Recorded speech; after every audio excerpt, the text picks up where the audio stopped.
Hey, Kris. Hey, John, how are you? I'm doing, we're going to make it. I think we both have had that kind of a day. Yeah, for sure. Hey, what are we drinking today? We've got two new ones. Two new ones. The first one is from the Delirium Nocturnum folks. Okay. And then the other is from Odell's. Remind me, Odell's. I don't think we've had an Odell's on the show. Okay. So, yes, this is Delirium. One of these days I'm going to learn the camera. There you go. Yes. Delirium Tremons. Sure. Now, this one is going to be lighter. It's also got a pink elephant on it. Well, so did Delirium Nocturnum. I'm just saying. So. But I didn't see pink elephants. Are you after sure? that show. I'm pretty sure. What is it? Heffalumps and Woozles? Yes. Man, that ride at Disney World scared my daughter. Really? Yeah.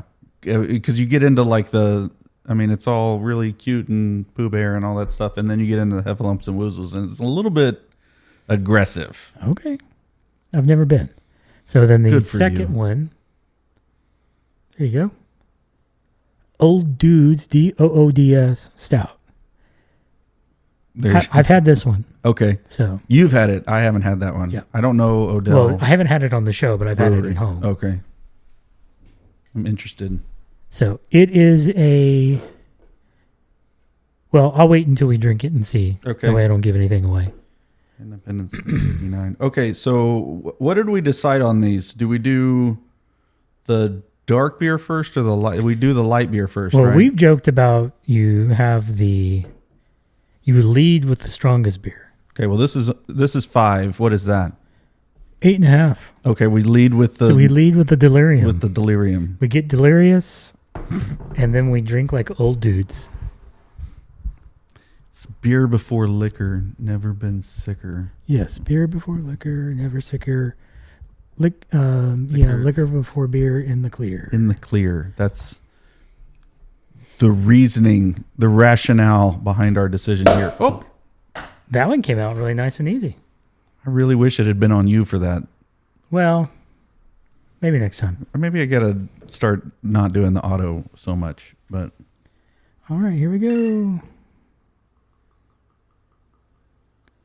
Glug, glug, glug, glug, glug, glug, glug, glug, glug, glug, glug.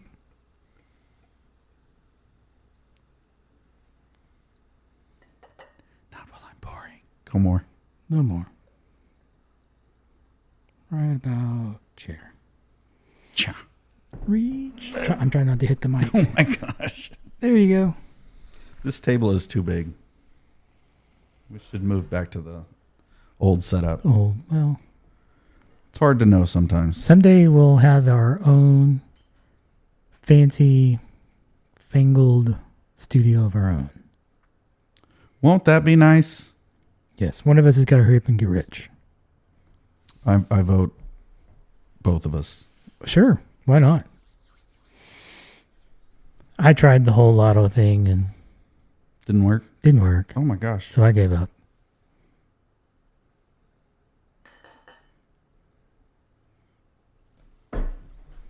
I don't know if there's any more in there, but it sure seemed like there was. Yep. A little bit. All right. Little bit.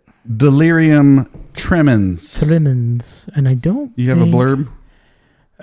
They've got a little bit there, but not really maybe the blurb is someplace else. So we really did like That's what their website looks like. Yeah, we really did like the Nocturnum, but that one was more of a red, if I remember correctly.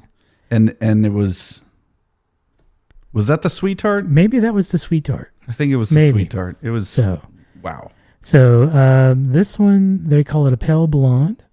The fine and regular sparkling ensures a fine and stable head. Okay.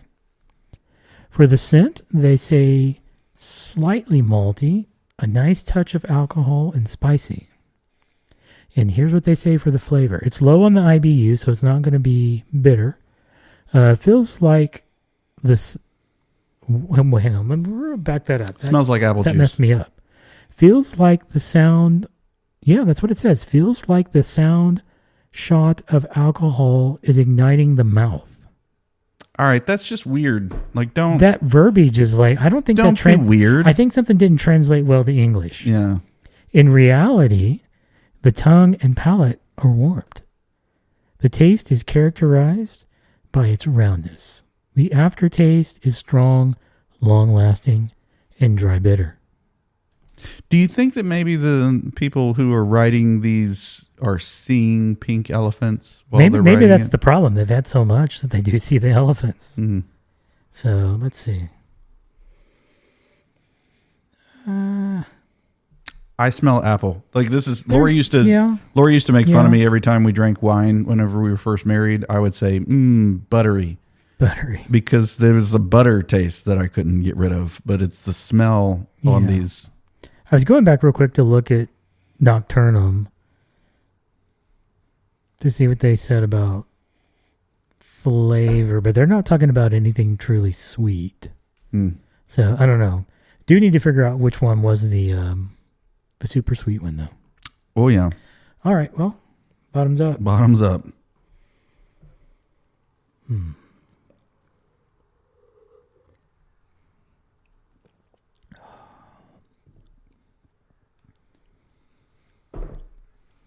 Oh. That is not what I expected it to taste like, given the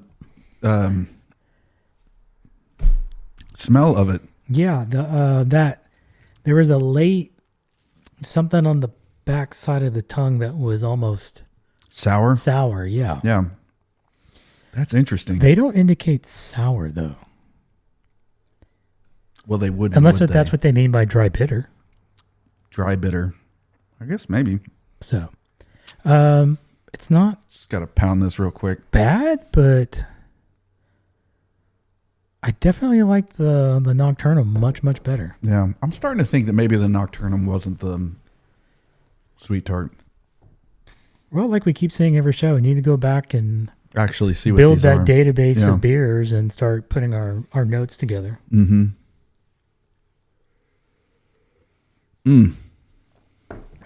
Yeah, the taste does not match the smell. No. It smells sweet-ish, apple, like you said. I think that's got to be what they're talking about with the alcohol taste. It's I don't know, what is that? Yeah, it's like very back side of the tongue, just kind of lingers, almost kind of not metallic, No. but in that Vein. general direction. But it's definitely a sourish bitter. Yeah, I can see how like after like the aftertaste after a while, it's hard to even call it an aftertaste, but like a ways down the aftertaste, it is almost like you're chewing on a nickel. A little bit. Interesting. Interesting. Well. Delirium. Yes. Well, the Nocturnum was good. Mm-hmm. We're gonna drink it. It's gonna get drunk. Never quit on a beer. No. How? It's got to be your bowl. Yes. Hold on. So, Hey, you've got an interesting problem. yeah, I do. Yeah, it was a fun day. Dealing with a network bridge issue.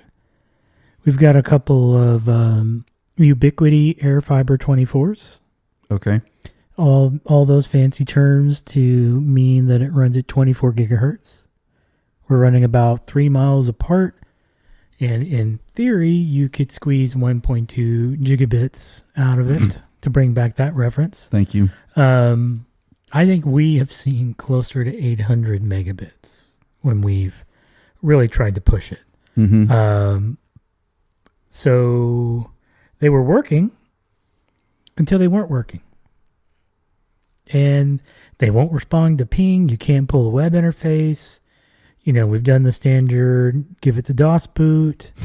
We've rebooted switches. We've made sure that it's negotiating fine with the switch. Mm-hmm. You know, the port comes up, looks great. Took the old switch out, the switch out, put the old switch in that previously worked just fine. Yep. Still won't talk. Oh. That was like a little countdown. Okay. That was fun. All right. Am I out of time? No. Okay. Not even close. Yeah, so we've ran down the rabbit hole as far as we could go. You know, I had flare data involved. Shane was helping with that. And we've come to the conclusion that it's got to be something in the Ubiquiti radios, because we're getting the same behavior on both ends. I can plug my laptop in on the same VLAN that the bridge radios are on, and I can go all the way back into the network on that side. I just can't get to or across the bridge. So, don't know what happened. No recent firmware updates. No recent software changes. No config changes at the radio or in the switch or the firewall. So, we've got DC Texas coming on Thursday, and they're going to send a guy up the tower and see if they can't get into the radio. Worst case scenario, do a factory reset and then see if it comes back on response. And then if something is truly wrong, then we'll have to spin up some kind of a cellular backup to keep things running and kosher. And after summer, we will come back and try to readdress it. I know we've wanted to do some upgrades on that bridge anyways. I would still love to do that. They've got a 60 gigahertz radio out there that you could do fiber up to it. So the copper is only good for PoE. Everything else flows over the fiber. And you kind of get those two separated, if you will. Would love to go that route. So, but we'll see what happens. Hoping for good news on Thursday, but if not, we will roll with the punches and we'll go with Plan B. Yeah, it's just weird. Just weird.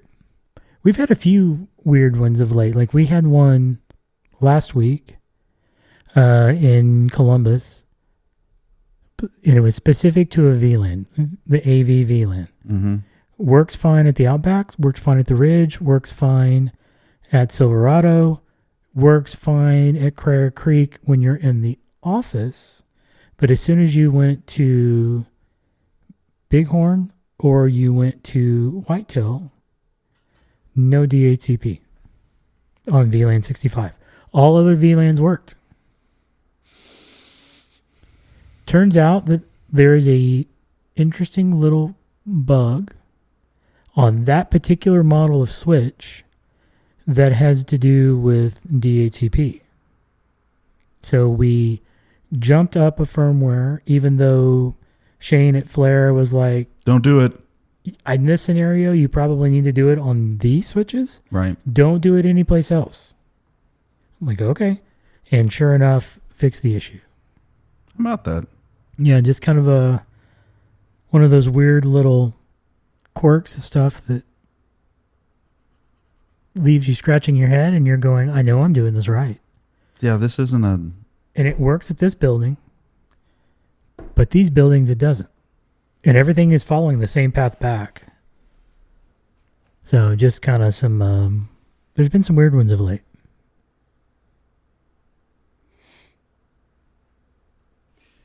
Yeah, that one's especially strange because it's like we're having a as you know, we're having similar DHCP issues, not necessarily connected to a certain.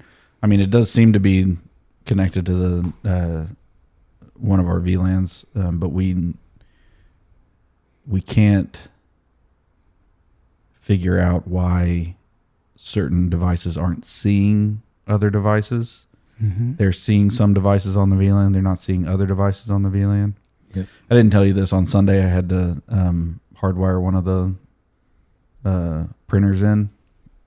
One of our little brother, our little label maker printers made by brother.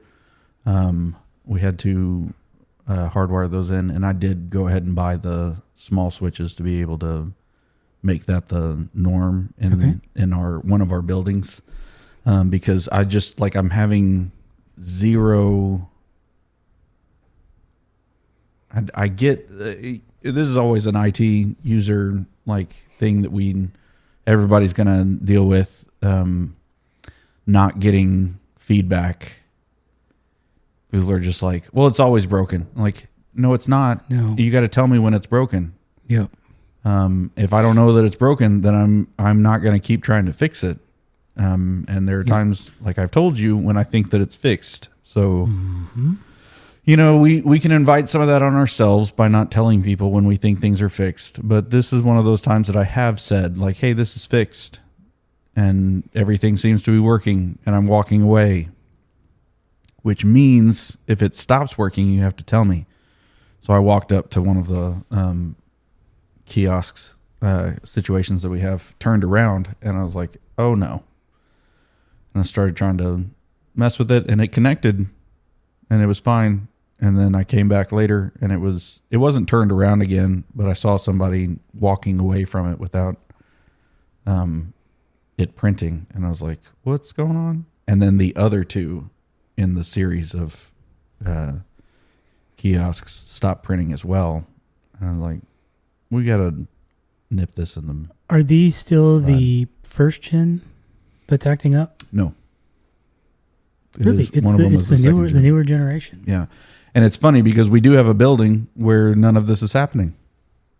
Yeah. But we have a building where it continues to happen. So yes, I am... One of the things that I was thinking about as you were talking was, is this a switch? This is the second switch that we've had in that building. And we got this switch, the switch that's in it now, we got based on number of connections, not the other one failing. So there's part of me that wants to...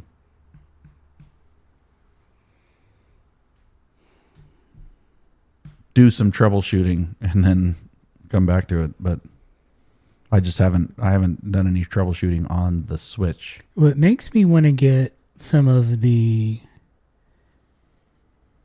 fiber distribution switches. Mm-hmm. That way we can truly isolate and not a switch through a switch. Mm-hmm. And try to, going down that rabbit hole. I mean, the one that I saw from Ubiquity that's a fiber distribution was like $3,000. Is that the one you're talking about? No, they've got a cheaper... let's see. This is the fun part of the show where we are looking at... .com. Switchies. Where I guess they technically call it aggregation. Yeah, they've got aggregation switches. Switches they definitely have. They've got this one. It's $269. You've got 8 fiber ports there, or 8 SFPs. So you could basically, one port would take the delivery from student building. Yeah.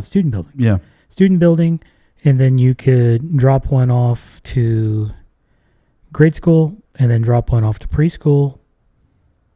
And then if we had something ran, in theory, you could have a dedicated drop off there even for the main building, if you wanted to go that route. Because there is some older fiber still right between the main building and preschool. We just never attempted to use it, or is it gone now? Because it was just kind of just hanging out. No, it's still there. Because, I mean, in theory... I think we did try to use it at one point, but I don't remember what happened there. Okay. Maybe it was that we didn't have the right SFP. Yeah, is it older ST, stab and twist? Maybe. I don't know. We'll have to look at it. Okay. But but with this, you could at least do some more isolation and start eliminating other switches because you're not daisy chaining. You're simplifying it, and you can better isolate some of the behavior maybe. Now they do have, since we're down the rabbit hole, they do have some expensive aggregation switches. Have you seen some of the new stuff that's come out? Not the... the enterprise campus aggregation is one thing. Yes. And that's $4,000. Just throwing that out there for everybody that's paying attention. But I know they brought out a whole new line specific to AV. Yeah, they did that. And they're expensive. Did I show you I sent you the link to the... You did. It's in integrations. It's not in accessories.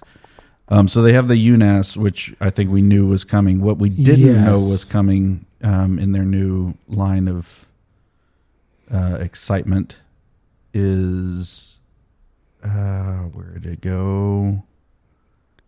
Yeah, I'm not seeing. So they've got an audio port, but they've also got an audio video bridge.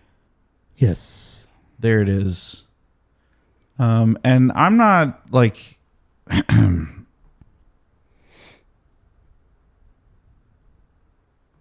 just gonna look at it for a little bit and pretend like we're not on a show. Yeah, this is gonna be exciting, and maybe I'm just blowing it out of proportion because there are some of these solutions that I've been like, I just don't like that. I don't like the way that I'd like for it to be different, and it seems like this is gonna do exactly what I want it to do. To be able to be configurable in the moment. And it has professional XLR. And it does have XLR. I just love the way they word it. Yeah, well, let's not pretend like they don't have marketing guys that have no idea what they're talking about. But yes, for an IT company to see an XLR cable and go, ooh, professional. All right, stop it. Yeah. You should have hired an AV guy before now. So what would be your use case for this? So we have a new build, and the first use case that comes into mind always is the new building that we're going to have. And there's going to be kind of an open sport area. It's going to be covered. I'm just saying that there's going to be a couple pickleball courts on it. This is insider trading. I know that I'm saying things right now that not everybody knows. And when you tell people that there's pickleball, all of a sudden some people show up that don't normally show up. Fair. Anyway, just trying to get the over 40 men's group to come to church. Anyway, and where I was already thinking through, because they have like the display cast and the light. Yeah, they have the display cast light and the display cast pro. I don't think that.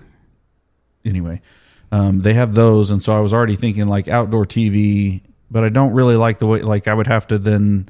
I was like, it's not really the TVs that I'm most concerned about in this area. I'd like to do audio, and so I saw that they were going to do the PoE audio port, and I was like, this is getting exciting because the PoE audio port, also on the same line of things, it does have an HDMI eARC port, which is exciting. Exciting is not the right word for that. It's useful. It's useful, and they also have an optical in and an optical out, but then they have RCA analog inputs and outputs. And I will say, just frankly, I was a little disappointed. Okay. Like, this is why they said professional XLR on the other one, because I'm not running RCA. Like, we've moved past that. Like I'm not doing. That doesn't happen very They're often. going for the 60 and over crowd. The 60 and over crowd is going to love the RCA analog inputs and outputs. I'm not sure which. I'm feeling like you might need to. Oh, sorry. I'm getting too much screen time here. You're who everybody's paying to watch. Oh, no. Anyway, so the RCA inputs and outputs are great for connecting to your like old VCR to have audio out from that. And if you've got some old desk like computer speakers that use RCA inputs for those, like more power to you. It's not usually what I'm installing. And so I get it why they would then say on the enterprise audio video bridge, look, we have professional XLRs. Well, yes. And it is cool. They did use the combo inputs on the inputs. Yep. The combo jacks on the inputs. So it can do XLR or it can do 1/4 inch. And my guess is, actually, I'm not going to guess on the 1/4 inch. And, 6.35 millimeter. We all know that's a 1/4 inch. Listen. We're not British. Give me the freedom units. Freedom units. 1/4 inch and XLR.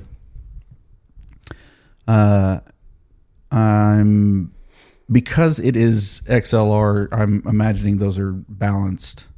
Should be. I don't actually like. I don't know if they even have documentation on it. This is one of the things that I hate as an audio guy, as an AV guy, is even in AV like stuff nowadays, they don't tell you whether it's expecting balanced or unbalanced. Sometimes it's both, but you can't bank on that. So if you plug an unbalanced cable into a 1/4 inch that's expecting balanced, like you're going to have a problem, because it's going to try to flip that second time it hits the sheet or the sleeve over, and then you got a bad situation. If you know what I'm talking about, then good for you. If you don't, then this is why you should pay attention when we talk about AV. If you know, you know.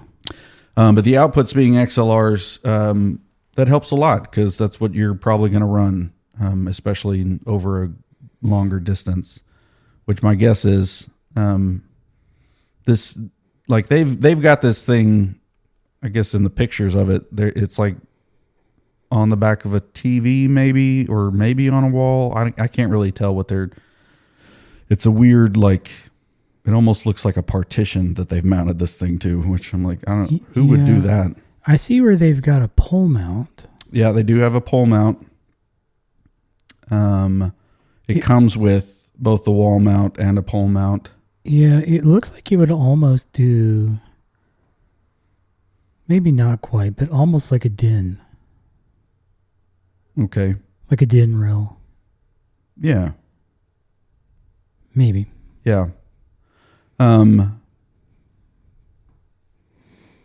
Anyway, I wouldn't mount this to just a pole out in the open. That's none of the XLR inputs are rated for being out in the weather. So that's kind of a weird situation, but maybe like inside of if you're going to mount it to some exposed conduit in a room, maybe that's what they're thinking. I don't know. Maybe. I don't know. But what I'm thinking of is putting this in a covered situation, but being able to then run the speakers on the outdoor portions of our building off of those. Yeah. And there is an HDMI, so I could do both. I could have video and audio going if we wanted to put some sort of digital signage or be able to show, dude perfect videos while people are playing pickleball. But there's a few situations on top of that we've run into lately where we're talking about having parts of our service or all of our service available in different places around our campus. Mm-hmm. And this would be great to be able to just have that more specifically run, but also then to be able to have it do something else the rest of the time and not have to be just used for that. So I really liked I know we already talked about it on a different show, but the DisplayCast Pro, and we have a Lite actually as well. I've liked those for digital signage. I actually taught one of our administrators how to use that, so I don't even really touch it, and she just has that interface that she messes with and puts different things out on it, and I don't have to deal with it, and we haven't had any problems. It pushes just fine, and then it just keeps looking for the what content it's supposed to be using. We did have some issues with the it's supposed to be able to turn on and turn off the displays at certain times, and we haven't had a lot of luck with that, but I'm going to blame the displays that we're using for that, not say that that's definitely a problem with the box. So that's why I'm excited about the Enterprise. I was going to say, are those connecting into either ARC or eARC? Because I feel like the TVs that you're talking about that don't turn on and off as expected. I don't remember. We're not using them for audio at all. They're just signage, like the revolving announcements and stuff that we have. The reason I ask is because we are doing something similar with our Zoom rooms with those TVs. They hook into the Zoom camera, and then within the Zoom room we can say this is our schedule, but they were specific about it needed to be ARC or eARC port in order for that to work. And it's the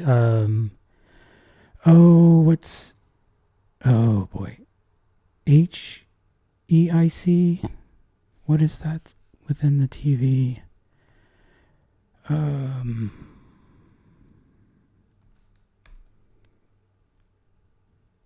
Nope, it's not HEIC. That's an image container.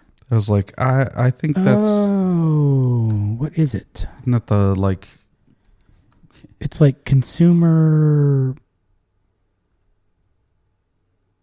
Is it the CEC? Is it CEC? Like, are you talking about CE? Or? Yeah, Consumer Electronic Control, CEC. Yeah. You've made sure that's on and you're plugged into an ARC or an eARC HDMI port? No, I haven't done any of that. That's what we had to do, and then it was able to control the TVs. Well, there you go. So maybe that's the issue. And learn something new. That's right. And you learned it from an IT guy. Not an AV guy. That's true. I did learn something from an IT guy. Well, I learned it from an AV guy. And we both know which AV guy that is. Yeah, we do. And I call him sometimes and say, I have no idea what I'm doing. And in fairness, he hadn't had enough time, but he didn't boost. Yeah, no, it just came out today. I did post on our Instagram that we are recording right now. Hey, and look at you, Mr. Social Media. I don't want to claim that title because this is the first post that we've had in quite a while, and it was only on Instagram. I need to. You're the social media guy. Don't do that to me. You are. You're the social media guy. Tori is the social media person, and she has abdicated her position. Yeah, she won't do it. So, but speaking of the new show coming out, I am proud of this title. Have you seen it yet? No. Okay. The title of the show that came out today. I had a meeting at 7:30 this morning. It is now 8:50, and I have not stopped. So I'm just saying. Okay. What's the title? Bach the Decoction. It's chocolatey.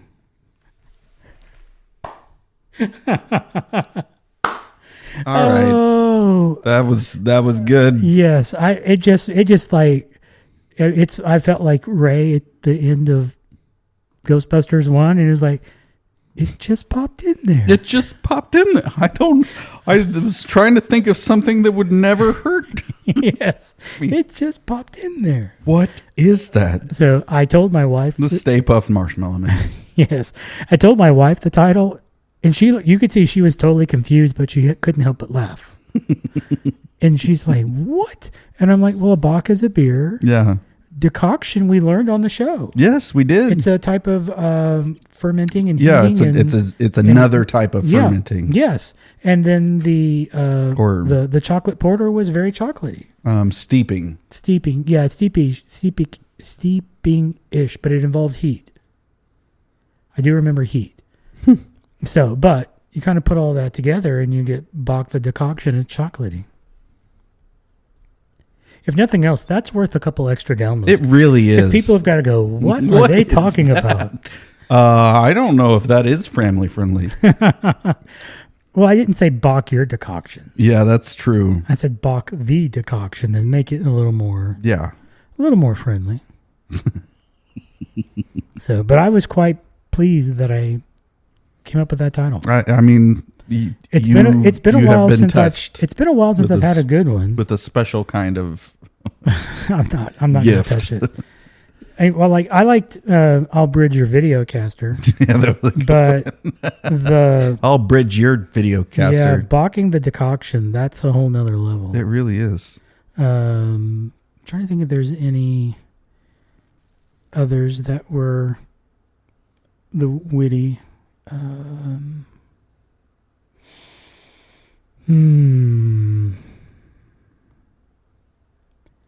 Well. Mm-hmm. Nope. There's the AI edition. Oh. Always something. I'm not seeing anything else that's quite that.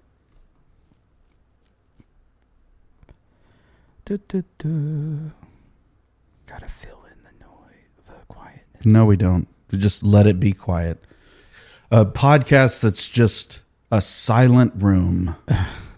Yeah, I don't see anything that's quite that witty. No. But if I looked at this right, let's see. Let's see if I can find that again. Yeah, so episode 40 was Shooting the Breeze. It was just us chatting. It's a beer show, as we were saying earlier. Yeah, that's right. We thought this was going to be a beer show. There's a level of it. I mean, I could definitely just do a beer show right now. Episode 34, Shoot the Breeze. So not quite the same, but close. Mm-hmm. But I think that's the closest that we've come to reusing a show title. So interesting. Well, I'm ready to jump into the old dudes. Yeah, you do that. I'll be right there. Yeah, shaming you. Chug, chug, chug, chug. Just like you were in college, man. Come on. I couldn't even do it in college. There's something about, we've talked about this. I can't, when I am drinking something and it is going into my mouth, I cannot open my throat at the same time. So it's just how much can I pour into my mouth before I'm going to spit it out. Well, go for it. Yeah, the camera's stuck on me because he's not making noise. Mm-hmm. Did I make enough noise? You did now. Okay. All right, old dude. We'll call that done. So I'm going to let you taste this first before I share my opinion. Okay. And we'll see what you think. Yep.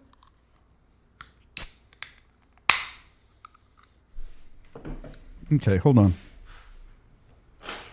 Is that your palate cleanser? Need something salty real quick.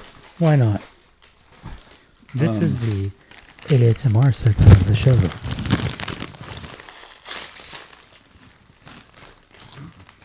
Sorry for those of you that had your volume too loud. Too loud, yeah. That was not pleasant, I'm sure. Well, technically, if you're compressing right. My guess is these are very different beers. So you kind of have to get them.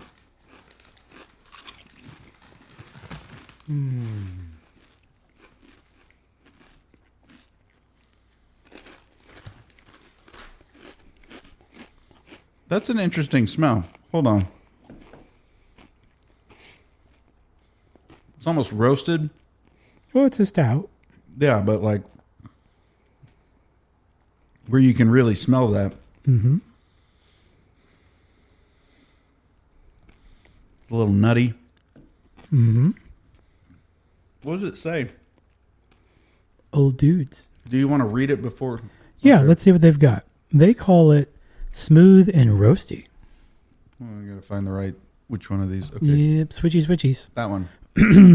Yes. 5%. The old dude has been around and learned a few things, asking along the way, not asking the way. Too many beers. Mm. Our stout boasts a robust yet smooth profile where roasted barley notes intertwine. Wow. Dude, I know. Come on, man. Read already. With hints of dark chocolate, delivering a depth of flavor that's as satisfying as it is timeless. That tells me nothing. No, so it's malt. That's marketing, guys. Well, malt is chocolate malts. Water is fresh northern Rocky Mountain water. And then the yeast is, we use a special house yeast strain in all of our beers. Bum, bum, bum. Still thirsty. Does it say Fort Collins? Yep, Fort Collins. I've been to Fort Collins. That's Colorado State University, I think, is at Fort Collins. Yeah, Anyway, I don't think we've had, like I said, I don't think we've had one from these guys. I don't think so either. All right, well, bottoms up. Bottoms up. Cheers.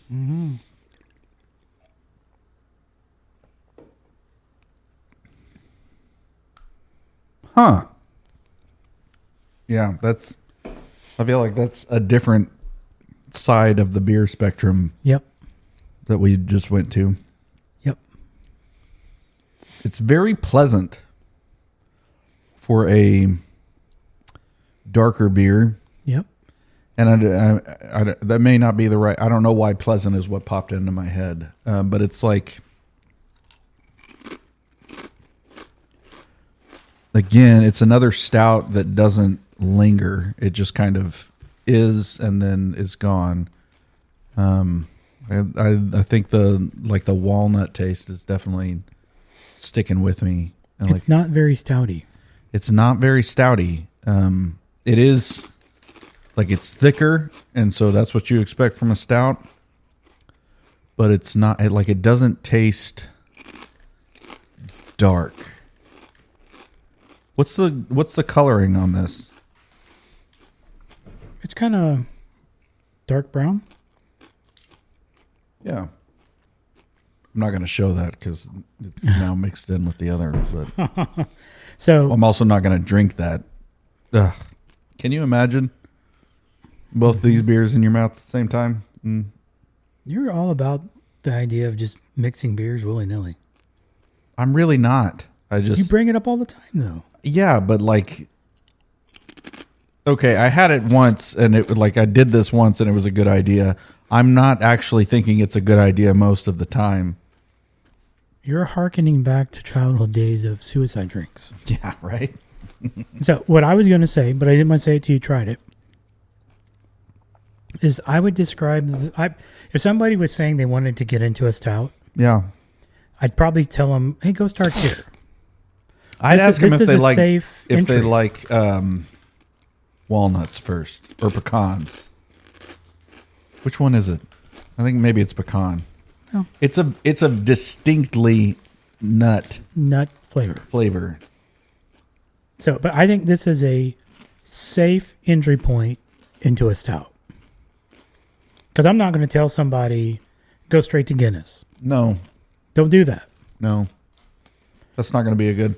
If you like pecans, if you've ever cracked a pecan, eaten the pecan, I think you're going to like this beer. The pecans. Don't you dare. And the pecan pie.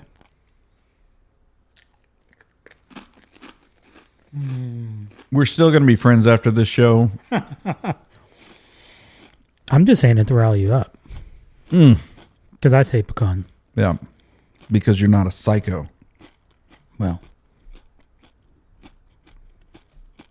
that depends on how the network's behaving. That's true. Listen, I cannot be held accountable for what happens Yes. when the network goes down. So, but I like this one. It's good. Have you seen the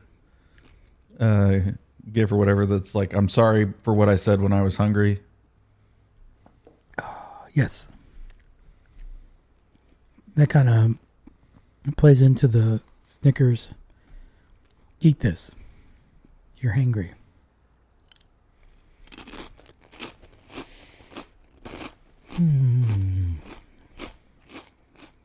Are you getting support tickets right now? Support tickets. Because I am. Currently, no, I'm not. This is so exciting. I'm so grateful to be. What kind of doing support this. ticket are you getting at 9 o'clock at night? It's app related. App and login related. It's because he's not a leader. Okay, well, that's a thing.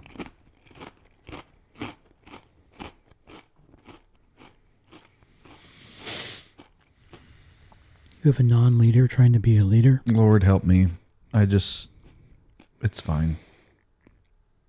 It's fine. This is fine. It's fine. Everything's fine. Fine. Everything's fine. Okay. So, well, that's what I'm going to be doing in the back of my head while we're still talking. Okay.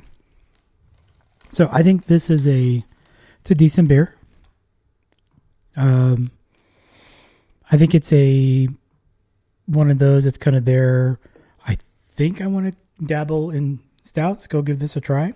Nice. Yes, I would agree. It's no Guinness. It's no Guinness. Like, it's not. I see what you're saying. Like, it's not a. And it's no breakfast stout. No. Or the Scandinavian breakfast stout, which was quite tasty. Scandinavian? I always say Scandinavian. I don't say Canadian. They're Scandinavians. That's amazing. Okay. Yeah, they're Scandinavians. I mean, yeah, I hear what you're saying. And also, what a word. But you got to admit that Scandinavian stout, breakfast stout that he brought us, that was amazing. It really was.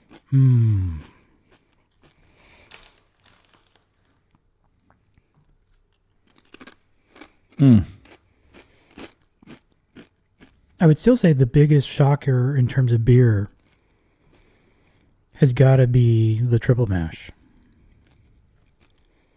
Because it's such a high alcoholic volume. Mm-hmm. But when you drink it, you're not overwhelmed with alcohol like you would expect.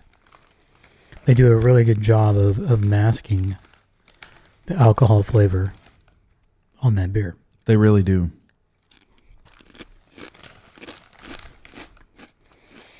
And then, of course, the most startling beer still remains Old Rasputin. I just threw up in my mouth a little bit. Sorry. That was, yeah.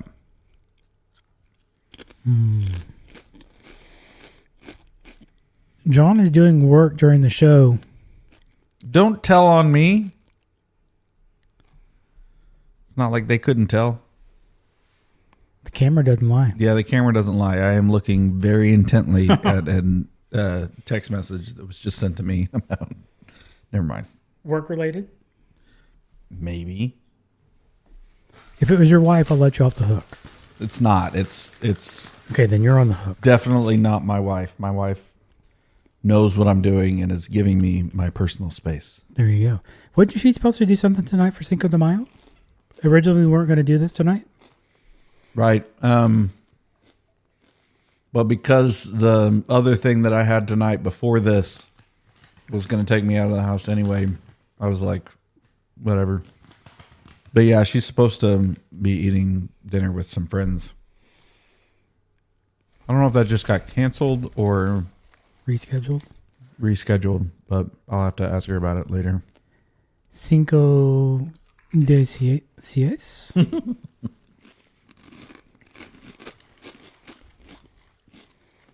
You mean 6 de Mayo? 6 de Mayo, whatever. Whatever. I don't care. It works. It's not an actual thing. If you came here to learn Spanish, you're in the wrong place. I'm sorry. We do have a funny thing between me, my wife, and her sister, where we, Emily actually somewhat speaks Spanish. Okay. Where the rest of us are just trying to remember 9th grade. Which was a long time ago, by the way. Don't talk about it. Oh my gosh. Like, so long. But I don't know if this was a thing for anybody else. There are two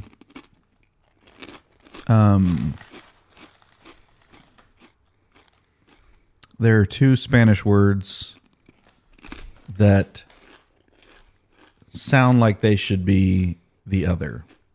Like that they should, like that one of them should mean one thing and the other one should mean the other. So if you're saying that you're tired in Spanish, you say cansado. Okay. If you're saying that you're sad in Spanish, you say triste. That's the word that you use. That's not I'm sad. That's just sad. No. And cansado is tired. So all these years, it's not mucho sado? No. But you can understand from the idea that it would be mucho sado, that the idea of con, like, which means with. Yes. Sado, cansado would mean sad. And with sadness. Triste, which sounds a little bit like tired, would mean tired. But it is the opposite. Triste means sad and cansado means tired. So because Emily actually speaks Spanish more than Lori or I do, I mean, she speaks Spanish at like a 3rd grade level, which is what she teaches. Like she teaches kindergarten through 3rd grade, so it's 3rd grade and worse. But some of her kids are Spanish speaking, and so she has to know these words. Like she has to know how to say certain things to them, because sometimes you just gotta lay it out there, and it doesn't matter what language you're supposed to be speaking. You're sidestepping the political. I see what you did there. I really am. So Lori and I, though, give her a hard time because we'll say a lot like, oh, soy. I try to butcher it as much as possible. So if you're a Spanish speaker out there, this is on purpose. It's trying to get you to be frustrated with me as a Texan. But I would say something like, soy muy triste. I'm so tired. And she's like, no. Yeah. I'm like, no. Wrong. Muy triste. And, she loses her mind. Anyway, speaking of the multilingual part of our show here. Yeah. I used to be able to count from 1 to 20 in Spanish. I think I can a still long do time that. ago. It's been a while. Last time I took a Spanish class was senior year of high school. Spanish 2. I'm pretty sure it was 9th grade. I did For me, 2 it was semesters. senior. Yeah. Well, I don't even remember how it happened, but Junior year was Spanish 1. I know how it happened. They told you had to take it, and you took it. Well, in retrospect, I should have taken either Arabic, although I don't think it was offered at the time. No. Or maybe Chinese. Interesting. Is that like future-proofing yourself? Basically. Okay. I was like, because I'm not sure that I would have thought. Yep. Referencing the book artist from a couple shows back now. Yeah. Hunter always, his advice was learn Arabic. Interesting.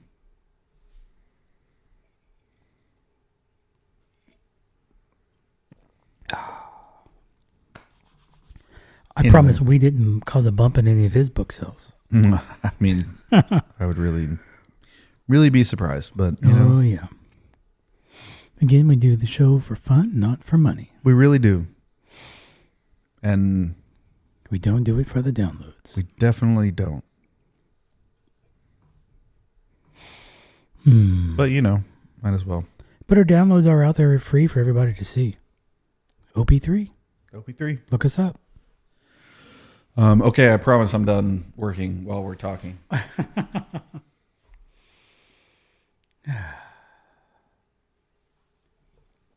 Wait a minute, I've got to close this ticket. It's not a ticket. I mean, let's be honest. That's not. If we were that, you don't have a formal ticketing system. Yeah, if we were that put together, man. That's stolen valor, man. Stolen. Claiming it's a ticket when you don't have a ticket system. Shame. If either of us is being valorous, brave right now, it's the one of us that doesn't have a ticket system. Yeah. Let's not pretend like that's some sort of no. It's not a badge of honor. Wow, you really did drink that. Yeah. It's been that kind of day. You want to talk about it? No, you already did. I already did. Like yeah. Yeah, that and the only other thing is praying that things move quickly in the Southeast. By move quickly, you mean? I mean move quickly. Because staff show up on Sunday. Are you kidding me? I'm dead serious. For training week, though, right? For training week, yes. But that's still. I got a camp running on a backup cellular solution.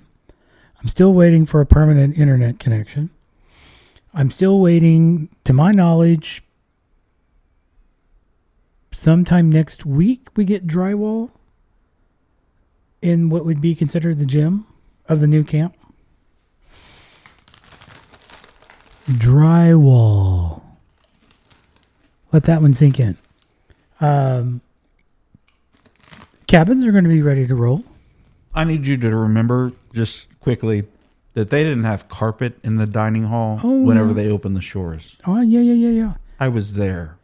Well, the now shores or the back then shores? It's the Bluffs. The Bluffs, yes. The Bluffs dining hall. Well, yeah, they had didn't have carpet. No carpet, no AC, and technically the glass wasn't in the windows. By week 2, I feel like the glass was in the windows. Yes. Because I remember the look of it. But we had little carpet squares that we sat on, which I was always like, I mean, how much is this helping? And that's me as a high schooler. Uh-huh. But yeah, we had to go get the carpet squares. I mean, I've experienced far worse in my time there. I mean, there's been so many summers that we're slipping out the back door as campers and parents are coming in the front door. Mm-hmm. I've done my fair share of that. Well, I feel like that's a regular thing as an IT person, just fixing something. Yeah. But installing something, that's a different level. Yeah. So, yeah.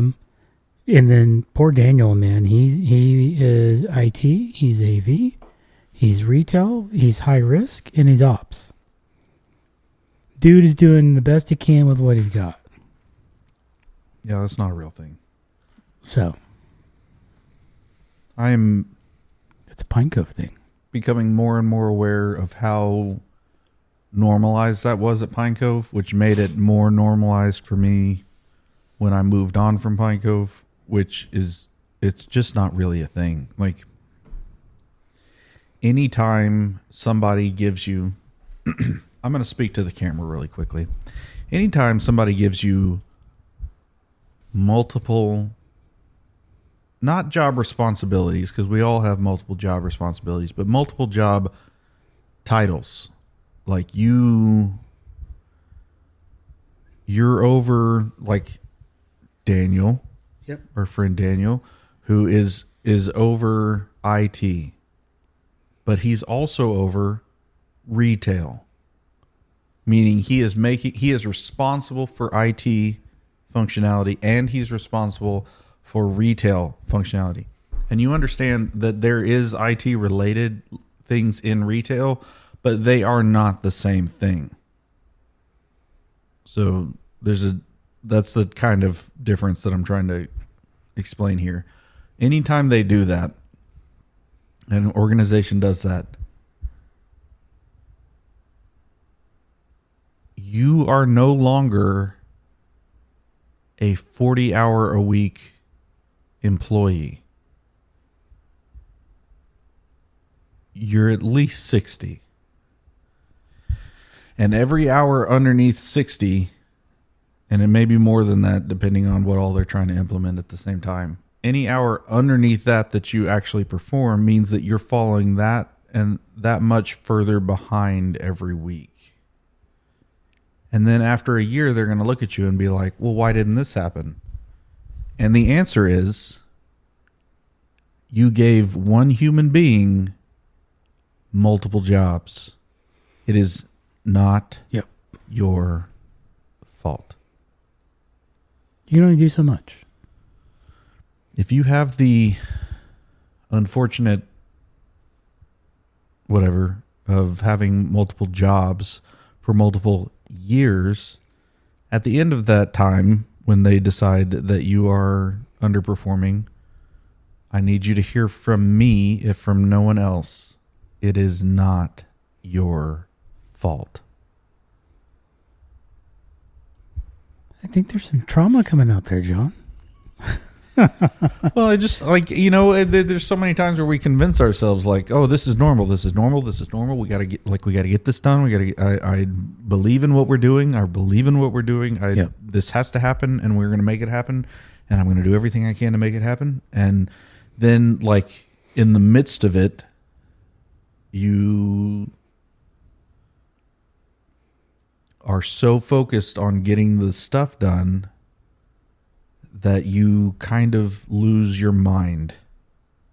Sure. And that's a normal response. Like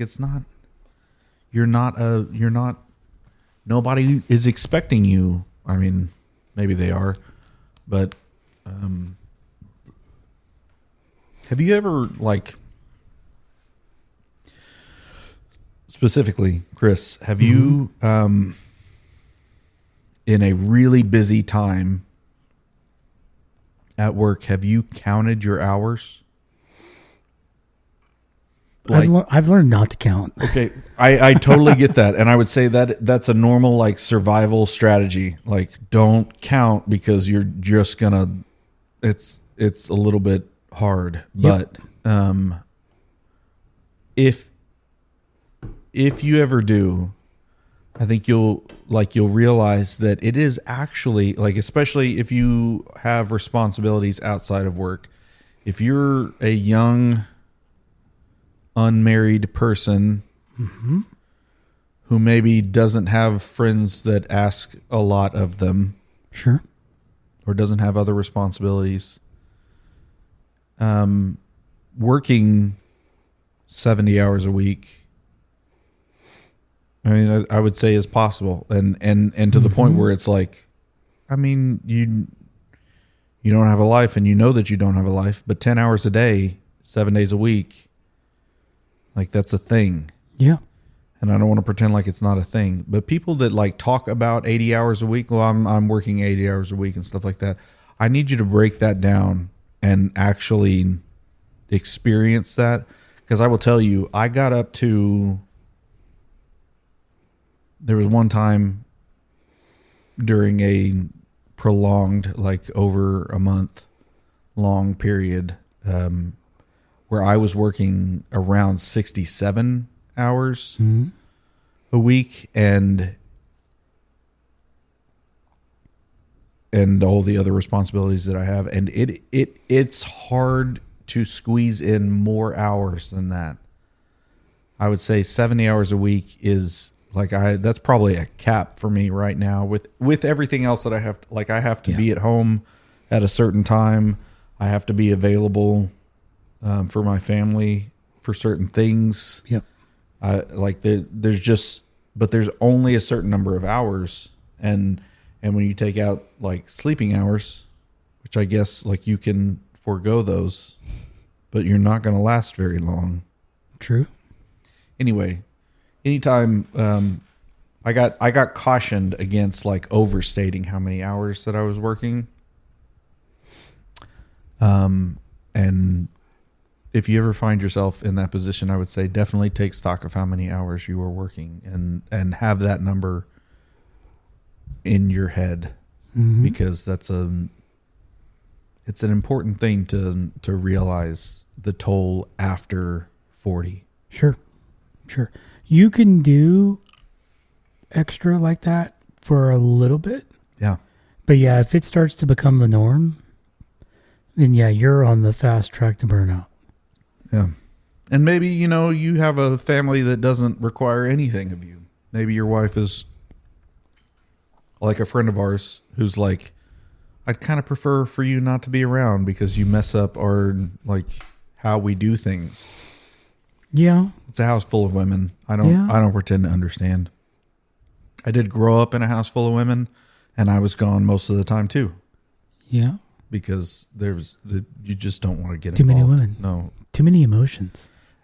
And I mean, it's not like I'm not an emotional person. It's just, it's a lot. Emotions are a waste of time. Wow. I'll say it. What was another friend of ours said interpersonal nicety. I don't know like what a waste of time. Yeah, I don't know what an interpersonal nicety is, but it sounds like a waste of time. Yes. Now that's my I can't even think of the stupid personality thing, but that's my high I dot coming out there. Mm-hmm. L dot. Sorry, L dot. L dot. That's that high logic coming out of going, yeah, emotions are a waste of time. Go Spock, no emotions, just go. I hear what you're saying. I have a lot of emotions, and it's probably because I was raised by so many women. It rubbed off. Strong women in my life. Yeah. And yes, they rubbed off for sure, and I'm not willing to say it was a bad thing. Sure. Although there were times where I was very willing to say it was a bad thing. This is a bad thing. This is a bad thing. Please stop. I don't want to be dressed up as a girl anymore. But I mean, no more dresses. No more dresses. No more makeup. But it is interesting to take stock of those things and realize, what's driving you and what's should be driving you. Anyway, hey man, always good to hang out. Too much sharing in the show now. You know what? We need to turn this thing off before I start crying. Enjoyed it. Always. All right. See you, everybody. See ya.